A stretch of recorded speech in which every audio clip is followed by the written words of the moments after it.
ನಮಸ್ತೆ ಎಲ್ರಿಗೂ. Hi my dear student. Last ಕ್ಲಾಸಲ್ಲಿ ನಾವು ಆಸ್ಮಾಸಿಸ್ನ ಎಫೆಕ್ಟ್ಸ್ ಅದರಿಂದ ಉಂಟಾಗ್ತಕ್ಕಂಥ ಪರಿಣಾಮಗಳು ಅದ್ರ ಬಗ್ಗೆ ಡಿಸ್ಕಸ್ ಮಾಡಿದ್ವಿ. C next text book page number 61 5.2.2 ನೋಡಿ. Cell wall. What is the meaning of cell wall? ಕೋಶ ಭಿತ್ತಿ ಅಂತ ಹೇಳಿ ಕರೀತಾರೆ ಸೆಲ್ ವಾಲ್ ಅಂದ್ರೆ. ಸಿ, ಈ ಕೋಶ ಭಿತ್ತಿ is present only in plant cell. ಅಂದರೆ ಸಸ್ಯ ಜೀವಕೋಶದಲ್ಲಿ ಸಾಮಾನ್ಯವಾಗಿ ಇದು ಕಂಡು ಬರುವಂಥದ್ದು ಈ ಸೆಲ್ ವಾಲ್ ಅಂದರೆ ಕೋಶಭಿತ್ತಿ. ಓಕೆ, ಇದ್ರ ಬಗ್ಗೆ ಸಿ, ಪ್ಲಾಂಟ್ ಸೆಲ್ಸ್ ಸಸ್ಯ ಜೀವಕೋಶ in addition to the plasma membrane have another rigid outer covering called the cell wall.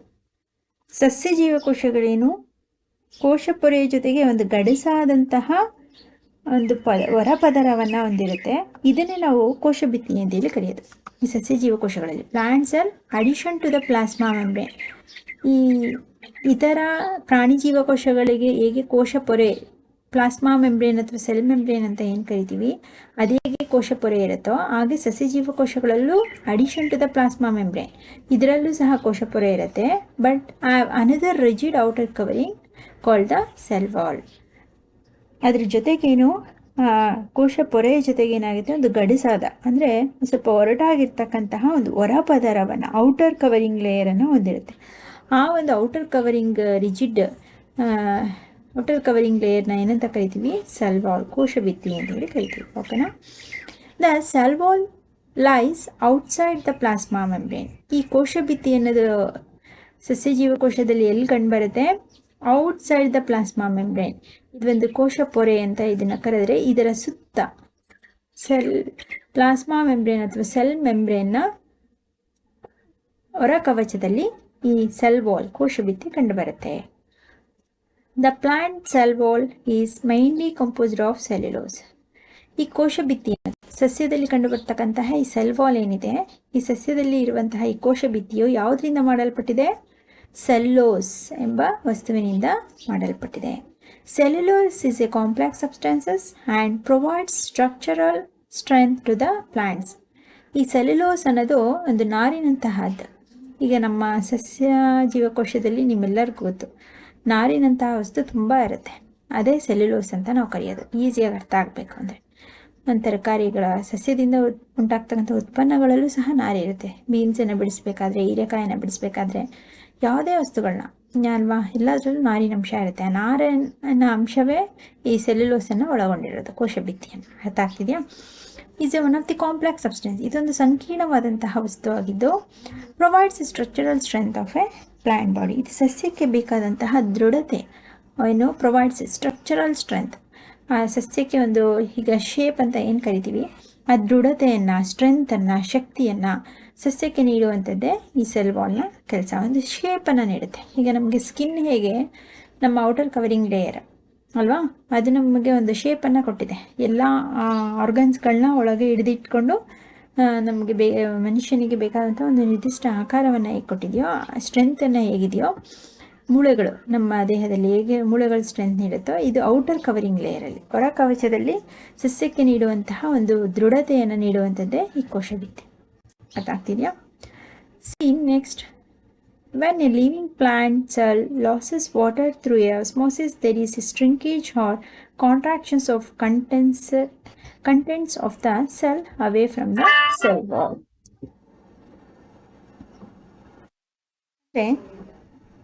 ಒಂದು ಸಸ್ಯದ ಜೀವಂತ ಜೀವಕೋಶವು ಅಭಿಸರಣ ಕ್ರಿಯೆಯಿಂದ ಏನು ಮಾಡುತ್ತೆ? ನೀರಿನಂಶವನ್ನು ಕಳೆದುಕೊಳ್ಳುತ್ತೆ. When a living plant cell, ಜೀವ ಇರ್ತಕ್ಕಂತಹ ಒಂದು ಜೀವಕೋಶ, ಅರ್ಥ ಆಗ್ತಿದೆಯಾ? Loses water through the osmosis. ಸಸ್ಯಕ್ಕಿನ್ನ ಜೀವ ಇದೆ, ಇನ್ನು ಹಸಿರಾಗಿದೆ, ಅದರಲ್ಲಿರ್ತಕ್ಕಂಥ ಜೀವಕೋಶಗಳೇನು ಮಾಡುತ್ತೆ? ಅಭಿಸರಣೆ ಕ್ರಿಯೆಯ ಮೂಲಕ ನೀರನ್ನು ಲಾಸ್ ಮಾಡ್ಕೊಳುತ್ತೆ. ಅರ್ಥ ಆಗ್ತಿದೆಯಾ? There is ಸ್ಟ್ರಿಂಕೇಜ್. ಈ ರೀತಿ ನೀರು ಸಸ್ಯದಲ್ಲಿರ್ತಕ್ಕಂಥ ನೀರಿನಂಶ ಎಲ್ಲ ಲಾಸ್ ಆಯಿತು ಅಂದರೆ, ಅದೆಲ್ಲ ಕಳ್ಕೊಳ್ತು ಅಂದರೆ ಏನಾಗುತ್ತೆ? ಸ್ಟ್ರಿಂಕೇಜ್ ಅಂದರೆ ಒಣಗೋದಾಗುತ್ತೆ, ನೋಡಿದರೆ ಮುದುಡ್ಕೊಳ್ಳುತ್ತೆ. Or contractions of the contents of the cell away from the cell wall. ಕಳೆದುಕೊಂಡು ನೀರಿನಂಶವನ್ನು ಏನಾಗುತ್ತೆ, ಅದರ ಘಟಕಗಳು, ಇನ್ನಿತರ ಘಟಕಗಳಿರುತ್ತಲ್ಲ ಅವೆಲ್ಲ ಸಂಕುಚಿಸಿ, ಅಂದರೆ ಎಲ್ಲ ಮುದುಡ್ಕೊಂಡು ಕೋಶಭಿತ್ತಿಯಿಂದ ದೂರ ಸರಿಯುತ್ತಂತೆ. ಈ ಸೆಲ್ ವಾಲ್ ಅಂತ ಏನಿರುತ್ತೆ, ಈ ಔಟರ್ ಕವರಿಂಗ್ ಲೇಯರಲ್ಲಿ ಸೆಲ್ ವಾಲ್ ಇರುತ್ತಲ್ಲ, ಇದರಿಂದ ಏನಾಗುತ್ತೆ, ಇದು ಒಳಗಡೆ ಸೆಲ್ ಮೆಂಬ್ರೇನ್ ಇರುತ್ತೆ. ಈ ಜೀವಕೋಶದೊಳಗಿರ್ತಕ್ಕಂಥ ಈ ನೀರೆಲ್ಲ ಖಾಲಿ ಆದಮೇಲೆ ಇದೆಲ್ಲ ಏನು ಮಾಡುತ್ತೆ, ಈ ಕೋಶ ಭಿತ್ತಿಯನ್ನು ಸೆಲ್ ವಾಲ್ನ ಬಿಟ್ಟು ದೂರ ಹೋಗ್ಬಿಡುತ್ತಂತೆ. Away cell away from the cell wall. ಆ ಜೀವಕೋಶ ಏನು ಮಾಡುತ್ತೆ, ಈ ಕೋಶ ಭಿತ್ತಿಯನ್ನು ಬಿಟ್ಟು ಬಿಡುತ್ತೆ. ಅರ್ಥ ಆಗ್ತಿದೆ? ನೀವೇ ನೋಡಿರ್ಬೋದು, ಸಸ್ಯಗಳು ಒಣಗಿದಂತಹ ಎಲೆಗಳಿರ್ಬೋದು, ಜೀವಕೋಶಗಳಲ್ಲಿ ನೀರಿನಂಶ ಇಲ್ಲ ಅಂದರೆ ಅದನ್ನು ಬಿಟ್ಟು ಹೊರಟೋಗುತ್ತೆ, ಹಸಿರೆಲ್ಲ ಹೊರಟೋಗುತ್ತೆ, ಒಣಗಿದೆಲೆ ಆಗಿಬಿಡುತ್ತೆ ಅಲ್ವಾ, ನಾರಿನಂತಿರುವಂಥದ್ದು ಅದೆಲ್ಲ ಹಾಗೆ ಉಳಿದು ಬಿಡುತ್ತೆ. We can observe this phenomena by performing the following activity. This phenomena is known as a plasmolysis. ಈ ರೀತಿ ಸಸ್ಯದ ಜೀವಕೋಶಗಳು ತನ್ನ ಜೀವಕೋಶದಲ್ಲಿರ್ತಕ್ಕಂಥ ನೀರಿನ ಅಂಶವನ್ನ ಅಭಿಸರಣೆ ಮೂಲಕ ಕಳ್ಕೊಂಡು ಕೋಶ ಭಿತ್ತಿಯನ್ನ ಬಿಟ್ಟು ಹೋಗುತ್ತಲ್ಲ, ಅಂದ್ರೆ ಸೆಲ್ ವಾಲ್ ಕೋಶ ಭಿತ್ತಿಯಿಂದ ದೂರ ಹೋಗುತ್ತಲ್ಲ, ಈ ಒಂದು ಪ್ರೋಸೆಸ್ಗೆ ನಾವೇನಂತ ಕರಿತೀವಿ, ಪ್ಲಾಸ್ಮಾಲಿಸಿಸ್. ವಾಟ್ ವಿ ಕಾಲ್ ಪ್ಲಾಸ್ಮಾಲಿಸಿಸ್ ಅಂತ ಹೇಳಿ ಕರಿತೀವಿ. We can observe this phenomena by performing the following activity. ಹಾಗಾದ್ರೆ ಈ ರೀತಿ ನಡೀತಕ್ಕಂಥ ಈ ವಿದ್ಯಮಾನವನ್ನ ಜೀವದ್ರವ್ಯ ಅಂಕುಚನ, ಪ್ಲಾಸ್ಮಾಲಿಸಿಸ್ ಅಂದ್ರೆ ಜೀವದ್ರವ್ಯದಲ್ಲಿ ನಡೀತಕ್ಕಂಥ ಒಂದು ಅಂಕುಚನ, ಅಂದ್ರೆ ಸಂಕುಚಿಸೋದು, ಎಲ್ಲ ಮುದುರ್ಕೊಳ್ಳೋದು, ಒಣಗೋಗೋದು ಅಂತ ಅಂಕುಚನ ಅಂತ ಹೇಳಿ ಕರೀತಾರೆ. ಹಾಗಾದ್ರೆ ಈ ಫಿನಾಮಿನಿಂದ ಈ ಒಂದು ಆಕ್ಟಿವಿಟಿ ಮೂಲಕ ಹೇಗಾಗುತ್ತೆ ಅಂತೇಳಿ ನೋಡೋಣ ಅಂತೇಳಿ ಕೇಳ್ತಿದ್ದಾರೆ. ಅಂದ್ರೆ ಅದನ್ನ ಪ್ರಾಕ್ಟಿಕಲ್ ಆಗಿ ಸಿ. ಆಕ್ಟಿವಿಟಿ 5.6 ನೋಡಿ. Mount the peel of a rio leaf in water on the slide and examine cells under the high power of a microscope. ಒಂದು ರಿಯೋ ಸಸ್ಯದ ಎಲೆಯ ತೆಳುವಾದ ಪೊರೆಯನ್ನ ತೆಗೆದುಕೋಬೇಕು. ರಿಯೋ ಸಸ್ಯ ಅಂತ ಸಸ್ಯದ ಹೆಸರು. ರಿಯೋ ಸಸ್ಯದ ಎಲೆಯ ತೆಳುವಾದ ಪದರವನ್ನು ತೆಗೆದುಕೊಂಡು ಒಂದು ಸ್ಲೈಡ್ ಅನ್ನು ತಯಾರು ಮಾಡಬೇಕು. ಒಂದು ಗಾಜಿನ ಪಟ್ಟಿಯಲ್ಲಿ ಒಂದು ಸ್ಲೈಡ್ ಅನ್ನ, ಅದರದ ಈರುಳ್ಳಿ ಸಿಪ್ಪೆದು ತೆಳುವಾದ ಪದರ ತಗೊಂಡು ಹೇಗೆ ಮೈಕ್ರೋಸ್ಕೋಪ್ ಅಲ್ಲಿ ನೋಡಿದ್ರೋ ಹಾಗೆ ರಿಯೋ ಎಲೆಯ ಒಂದು ತೆಳುವಾದ ಪದರವನ್ನು ತೆಗೆದುಕೊಂಡು ಸ್ಲೈಡ್ ಮೇಲೆ ಹಾಕಬೇಕು. Examine cells under the I power of microscope. ಅತಿ ಹೆಚ್ಚು ಪವರ್ ಇರ್ತಕ್ಕಂತಹ ಸೂಕ್ಷ್ಮದರ್ಶಕದಿಂದ ಆ ಒಂದು ಎಲೆಯ ತೆಳುವಾದ ಪದರವನ್ನು ವೀಕ್ಷಿಸಬೇಕು. Note the small green granules. ಆ ಒಂದು ಸೂಕ್ಷ್ಮದರ್ಶಕದಲ್ಲಿ ನೋಡಿದಾಗ ನಮಗೆ ಚಿಕ್ಕ ಚಿಕ್ಕ ಹಸಿರು, ಮಸೂರದಲ್ಲಿ ಸಣ್ಣ ಸಣ್ಣ ಹಸಿರು ಹರಳುಗಳನ್ನ ಗಮನಿಸಬಹುದಂತೆ. ಸಣ್ಣದಾಗಿ ಒಂದು ಜೀವಕೋಶ ತೆಳುವಾದ ಪದರ ಇದೆ ಅಂದ್ರೆ ಅದ್ರೊಳಗಡೆ ನಾವು ಸಣ್ಣದಾದ ಈ ರೀತಿ ಗ್ರೀನ್ ಹರಳುಗಳನ್ನ ಕಂಡು ಬರುತ್ತಂತೆ. ಸಣ್ಣ ಹರಳುಗಳು, ಸಣ್ಣ ಹಸಿರು ಹರಳುಗಳು ಕಂಡು ಬರುತ್ತೆ ಸೂಕ್ಷ್ಮದರ್ಶಕ ಯಂತ್ರದಿಂದ ವೀಕ್ಷಿಸಿದಾಗ. Is called A chloroplast. ಈ ರೀತಿ ಕಂಡುಬರುವಂತಹ ಈ ಹಸಿರು ಹರಳುಗಳನ್ನ ನಾವೇನಂತ ಕರಿತೀವಿ, ಕ್ಲೋರೋಪ್ಲಾಸ್ಟ್ ಅಂತ ಹೇಳಿ ಕರಿತೀವಿ. ಇದು ಕಿಚನ್ ಆಫ್ ದ ಪ್ಲಾಂಟ್. ಸಸ್ಯದ ಅಡಿಗೆ ಮನೆ ಯಾವುದು, ಕ್ಲೋರೋಪ್ಲಾಸ್ಟ್. ಇಲ್ಲೇ ಸಸ್ಯದ ಎಲೆಯ ಭಾಗದಲ್ಲಿ ಆಹಾರ ತಯಾರಾಗುವಂಥದ್ದು. ನಾವು ಎಲೆಯ ತೆಳುವಾದ ಪದರವನ್ನೇ ತೆಗೆದುಕೊಂಡಿರೋಂಥದ್ದು. ಅರ್ಥ ಆಯ್ತಾ? ಸಾಮಾನ್ಯವಾಗಿ ಕ್ಲೋರೋಪ್ಲಾಸ್ಟ್ ಈ ಚಿತ್ರ ಈ ತರ ಇರುತ್ತೆ. ಈ ರೀತಿ ಸಸ್ಯದ ಇನ್ನೊಂದು ನಿಮಗೆ ಒಂದು ಕ್ವಶನ್ ಇಲ್ಲೇ ಕೇಳ್ಬಿಡ್ತೀನಿ. ಕ್ಲೋರೋಪ್ಲಾಸ್ಟ್ ಸಸ್ಯದಲ್ಲಿ ಎಲೆ ಮಾತ್ರ, not only plants. Okay, plants ಅಂದ್ಕೊಳ್ಳಿ, ಅದು ದೊಡ್ಡ ಮರ ಆದಮೇಲೆ ಮರದ ಕಲರೇ, ಸ್ಟೆಮ್ದು ಕಲರೇ ಚೇಂಜ್ ಆಗುತ್ತೆ. ಬಟ್ ಎಲೆದೆಲ್ಲ almost plants have a green colour ಅಲ್ವಾ. ಸಸ್ಯದ ಎಲೆಗಳು ಯಾಕೆ ಯಾವಾಗಲೂ ಹಸಿರಾಗೇ ಇರುತ್ತೆ ಅಂತ, because the presence of chlorophyll. ಅಂದರೆ ಅದರಲ್ಲಿ ಇರ್ತಕ್ಕಂಥ ಪತ್ರ ಹರಿತು ಎಂಬ ಪಿಗ್ಮೆಂಟ್ ಏನು ಮಾಡುತ್ತೆ, ಅದಕ್ಕೆ ಹಸಿರು ಬಣ್ಣವನ್ನು ಕೊಡುತ್ತೆ. ಇದನ್ನು ನೀವು 6th 7th 8th ಓದಿರ್ತೀರ. They contain a green substances is called a contain. ಈ ಕ್ಲೋರೋಪ್ಲಾಸ್ಟ್ನಲ್ಲಿ ಕಂಡುಬರುವಂತಹ ಈ ಹಸಿರು ಬಣ್ಣವನ್ನು ನಾವೇನಂತ ಕರಿತೀವಿ, ಪತ್ರ ಹರಿತು ಅಥವಾ ಕ್ಲೋರೋಫಿಲ್ ಅಂತೇಳಿ ಕರಿತೀವಿ.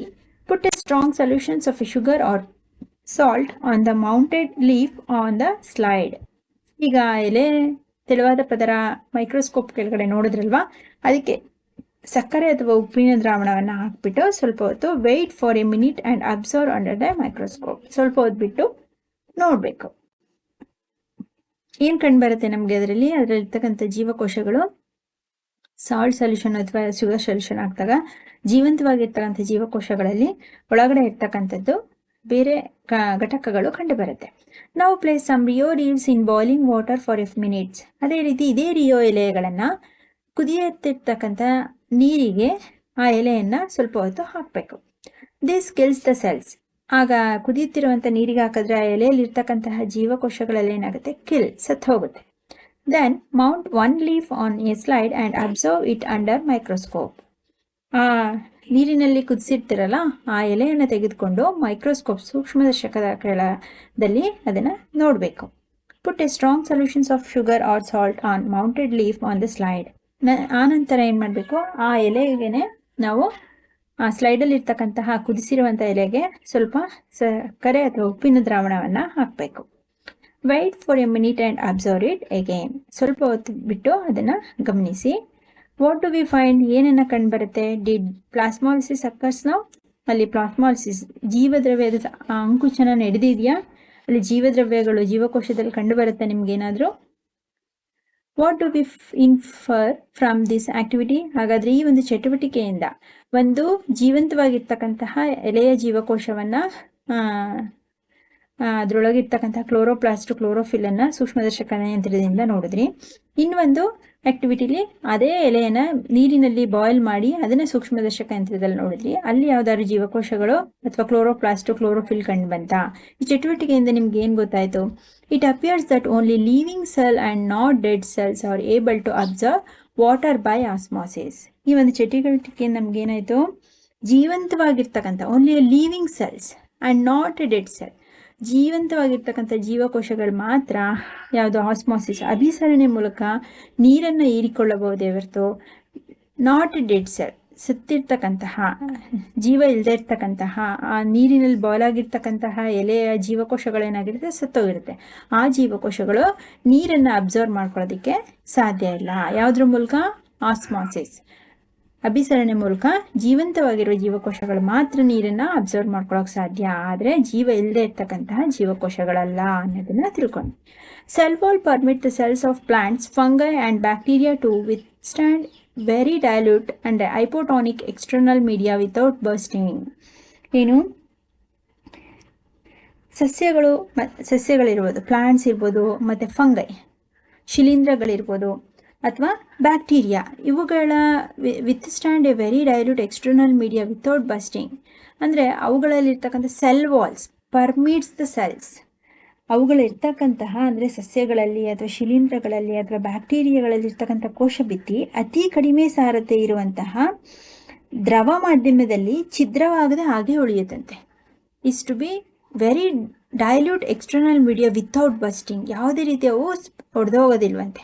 ಯಾವುದು? ಸಸ್ಯದಲ್ಲಿರ್ತಕ್ಕಂಥ ಜೀವಕೋಶಗಳ ಕೋಶಭಿತ್ತಿ ಅತಿ ಕಡಿಮೆ ಸಾರತೆಯಲ್ಲೂ ಏನಾಗುತ್ತೆ? ನಾಟ್ ಬಸ್ಟಿಂಗ್, ಅವು ಛಿದ್ರವಾಗದೆ ಹಾಗೆ ಉಳಿಯುತ್ತೆ. In such media the cells tend to take up water by osmosis. ಹಾಗಾಗಿ ಅವು ಛಿದ್ರವಾಗದೆ ಉಳಿಯೋದ್ರಿಂದ ಅಂತಹ ಮಾಧ್ಯಮದಲ್ಲಿ ಜೀವಕೋಶ ಅಭಿಸರಣಾ ಕ್ರಿಯೆಯಿಂದ ನೀರನ್ನು ಹೀರಿಕೊಳ್ಳೋಕ್ಕೆ ಇಂಟ್ರೆಸ್ಟ್ ತೋರಿಸುತ್ತಂತೆ.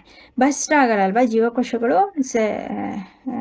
ಆ ಸೆಲ್ ವಾಲ್ ಇರುತ್ತಲ್ಲ, ಆ ಸೆಲ್ ವಾಲ್ ಕೋಶಭಿತ್ತಿ ಏನು ಮಾಡುತ್ತೆ? ಬಸ್ಟ್ ಆಗದೆ ಇರೋದ್ರಿಂದ ಇವುಗಳಲ್ಲಿ such media cells tends to take up water by osmosis ಅಭಿಸರಣಾ ಕ್ರಿಯೆಯ ಮೂಲಕ ಆ ಜೀವಕೋಶಗಳು ಏನು ಮಾಡುತ್ತೆ? ನೀರನ್ನು ಹೀರ್ಕೊಳ್ಳೋದಕ್ಕೆ ಒಲವನ್ನು ಅಂದರೆ ಇಂಟ್ರೆಸ್ಟನ್ನು ತೋರಿಸುತ್ತೆ. The cell swells. ಆ ರೀತಿ ನೀರನ್ನು ಹೀರ್ಕೊಳ್ಳೋದ್ರಿಂದ ಏನಾಗುತ್ತೆ? ಸ್ವೆಲ್ಸ್ ಅಂದರೆ ಆ ಜೀವಕೋಶಗಳು ಉಬ್ಬಿಕೊಳ್ಳುತ್ತೆ, ಅಂದರೆ ಊದಿಕೊಳ್ಳುತ್ತೆ. Building up pressure against the cell wall. ಈ ಕೋಶಭಿತ್ತಿಯಿಂದ ಅಂದರೆ ಸೆಲ್ ವಾಲಿಂದ ಇಂತಹ ಜೀವಕೋಶಗಳು ತಮ್ಮ ಸುತ್ತಲಿನ ಮಾಧ್ಯಮದಲ್ಲಿ ಉಂಟಾಗುವ ಹೆಚ್ಚಿನ ಬದಲಾವಣೆಗಳನ್ನು ತಡೆದುಕೊಳ್ಳುತ್ತಂತೆ. The wall exert equal pressure against the swollen cell. ತನ್ನ ಸುತ್ತಮುತ್ತ ನಡೀತಕ್ಕಂತಹ ಅಂದರೆ ಜೀವಕೋಶದ ಸುತ್ತ ನಡೀತಕ್ಕಂತಹ ಯಾವುದೇ ರೀತಿಯ ಒತ್ತಡವನ್ನು ಏನು ಮಾಡುತ್ತೆ? ಈ ಕೋಶಭಿತ್ತಿ ಜೀವಕೋಶಗಳು ಈ ಕೋಶಭಿತ್ತಿ ನೀರನ್ನು ಹೀರ್ಕೊಂಡಿರುತ್ತೆ ಅಲ್ವಾ, ಊದ್ಕೊಂಡಿರುತ್ತೆ. ಈ ರೀತಿ ಊದ್ಕೊಂಡಿರೋದ್ರಿಂದ ಒಳಗಿರ್ತಕ್ಕಂತಹ ಈ ಸೆಲ್ಸ್ ಅಂದರೆ ಜೀವಕೋಶಗಳು ಏನು ಮಾಡುತ್ತೆ? ಹೊರಗಿಂದ ಆಗ್ತಕ್ಕಂಥ ಯಾವುದೇ ರೀತಿಯ ಒತ್ತಡವನ್ನು ಅಥವಾ ಸುತ್ತಮುತ್ತಲಿನಿಂದ ಮಾಧ್ಯಮದಿಂದ ಉಂಟಾಗ್ತಕ್ಕಂಥ ಒತ್ತಡವನ್ನು pressure exert the Solan cell ಏನು ಮಾಡುತ್ತೆ? ಅವುಗಳು ಆ ಯಾವುದೇ ರೀತಿಯ ಬದಲಾವಣೆಯನ್ನು ಅವು ತಡೆದುಕೊಳ್ಳಬಲ್ಲಂಥ ಶಕ್ತಿಯನ್ನು ಹೊಂದಿರುತ್ತೆ. ಅರ್ಥ ಆಗ್ತಿದೆಯಾ?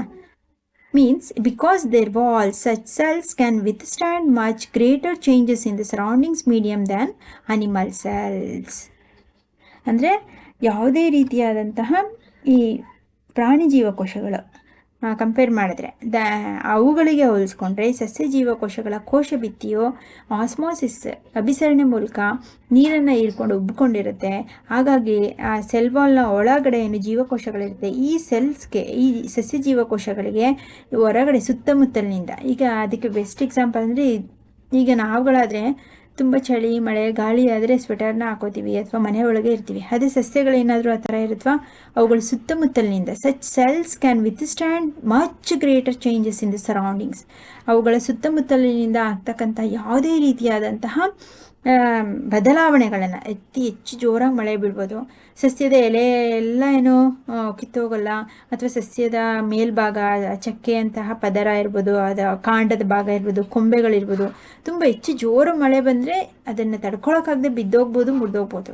ಆದರೆ ಆ ಜೀವಕೋಶಗಳೇನು ಅವುಗಳನ್ನ ಹೆಚ್ಚು ಬದಲಾವಣೆ ಮಾಡ್ಕೊಳ್ಳಲ್ಲ, ಅಥವಾ ಸಸ್ಯದ ಎಲೆಗಳಾಗಲಿ ಅವುಗಳ ಜೀವಕೋಶಗಳಾಗಲಿ ಯಾವುದೇ ಹಾನಿಗಳಾಗದಾಗೆ ಹೆಚ್ಚು ಸುತ್ತಮುತ್ತಲಿನಿಂದ, ಅಂದರೆ ಗಾಳಿ, ಮಳೆ, ಚಳಿ, ಬಿಸಿಲು ಇದೆಲ್ಲವನ್ನು ಸುತ್ತಮುತ್ತಲಿನ ಒಟ್ಟಾರೆ ಬದಲಾವಣೆಯನ್ನು ಏನು ಮಾಡುತ್ತೆ, ತಡೆದುಕೊಳ್ಳುವಂಥ ಶಕ್ತಿಯನ್ನು ಯಾವುದು ಸಸ್ಯಗಳು ಹೊಂದಿರುತ್ತೆ. ಯಾವುದರ ಕಾರಣದಿಂದ ಇದಕ್ಕೆ ಈ ಶಕ್ತಿ ಬಂದಿರೋದು? The presence of cell wall. ಸಸ್ಯ ಜೀವಕೋಶಗಳಲ್ಲಿ ಕಂಡುಬರುತ್ತೆ ಅಂತ ಈ ಕೋಶಭಿತ್ತಿ, ಈ ಸೆಲ್ ವಾಲ್ನಿಂದ ಏನಾಗುತ್ತೆ, ಸಸ್ಯಗಳಿಗೆ ಒಂದು ಆಧಾರ, ಅದು ದೃಢತೆಯನ್ನು ಕೊಡುತ್ತೆ. ಈಗ ಒಂದು ದೊಡ್ಡ ಮರ ಆದಮೇಲೆ ನೋಡಿ ಅದೆಷ್ಟು ಗಟ್ಟಿಯಾಗಿರುತ್ತೆ ಅದರ ಕವಚ, ಚಕ್ಕೆ ಅಲ್ವಾ, ಎಷ್ಟು ಗಟ್ಟಿಯಾದ ಕೊಂಬೆಗಳನ್ನು ಹೊಂದಿರುತ್ತೆ, ರೆಂಬೆಗಳನ್ನು ಹೊಂದಿರುತ್ತೆ. ಆ ಗಟ್ಟಿತನ ಬರೋದೇ ಈ ಸೆಲ್ ವಾಲಿಂದ, ಕೋಶಭಿತ್ತಿಯಿಂದ. ಮೀಡಿಯಮ್ ದ್ಯಾನ್ ಅನಿಮಲ್, ಅಂದರೆ ನಮ್ಮ ಪ್ರಾಣಿ ಜೀವಕೋಶಗಳಿಗೆ ಹೋಲಿಸ್ಕೊಂಡ್ರೆ ಸಸ್ಯ ಜೀವಕೋಶಗಳು ಕೋಶಭಿತ್ತಿಯ ಸಹಾಯದಿಂದ ದೃಢತೆಯನ್ನು ಹೊಂದಿದ್ದು ಆಸ್ಮೋಸಿಸ್ ಮೂಲಕ ನೀರನ್ನು ಹೀರಿಕೊಂಡು ಉಬ್ಬಿಕೊಂಡು ಸುತ್ತಮುತ್ತಲಿನ ಯಾವುದೇ ರೀತಿಯ ಬದಲಾವಣೆಗಳನ್ನ ತಡೆದುಕೊಳ್ಳೋ ಶಕ್ತಿಯನ್ನು ಹೊಂದಿರುತ್ತೆ. ಅರ್ಥ ಆಯ್ತಾ? ಓಕೆ ಮೈ ಡಿಯರ್ ಸ್ಟೂಡೆಂಟ್, ಇಷ್ಟರಲ್ಲಿ ನೆಕ್ಸ್ಟ್ ಕ್ಲಾಸಲ್ಲಿ 5.2.3 ನ್ಯೂಕ್ಲಿಯಸ್ ಅದ್ರ ಬಗ್ಗೆ ಎಕ್ಸ್ಪ್ಲೈನ್ ಮಾಡೋಣ. If you have any doubts, put a comment or questions in description box, and then read 1 or 2 times in your textbook and underline important questions. Take your homework questions na tagoli. What is plasmolysis? Plasmolysis andre ಏನು? What is cellulose and what is cell wall? How important cell wall in plants? ಸಸ್ಯಕ್ಕೆ cell wall ಅನ್ನೋದು ಎಷ್ಟು important, ಅದನ್ನು ಒಂದು 2-3 ಲೈನ್ಸಲ್ಲಿ ನೀವು ಈ ಸಮ್ಮರಿನ ಓದಿ answer ಮಾಡೋದಕ್ಕೆ ಟ್ರೈ ಮಾಡಿ. ಏನು ತುಂಬ ಕಷ್ಟ ಆಗಲ್ಲ. ಎಕ್ಸ್ಪ್ಲನೇಷನ್ನ ಕೇಳಿಕೊಂಡು ನೀವು ಟೆಕ್ಸ್ಟ್ ಬುಕ್ನ ಇಟ್ಕೊಂಡು 2-3 ಟೈಮ್ಸ್ ಅದನ್ನು ಓದಿದ್ರೆ ಖಂಡಿತವಾಗ್ಲೂ ನೀವು ಹೋಮ್ವರ್ಕ್ ಕ್ವೆಶನ್ಸ್ಗೆ ಆನ್ಸರ್ ಮಾಡ್ತೀವಿ. ಓಕೆನಾ? Okay my dear student, continues ಈ ವಿಡಿಯೋಸ್ಗೆ ನೀವು ಪ್ಲೇಲಿಸ್ಟ್ನ ಚೆಕ್ ಮಾಡಿ ಈ ಲೆಸನ್ದೇ, ಆ್ಯಂಡ್ ದೆನ್ ಸಬ್ಸ್ಕ್ರೈಬ್ ಆದರೆ ನಿಮಗೆ ನಾನು ಆಗ್ತಕ್ಕಂತಹ ಈ ಕ್ಲಾಸಸ್ ವೀಡಿಯೋಸು ಈಸಿಯಾಗಿ ಸಿಗುತ್ತೆ. ಓಕೆನಾ? Okay my dear student, thank you.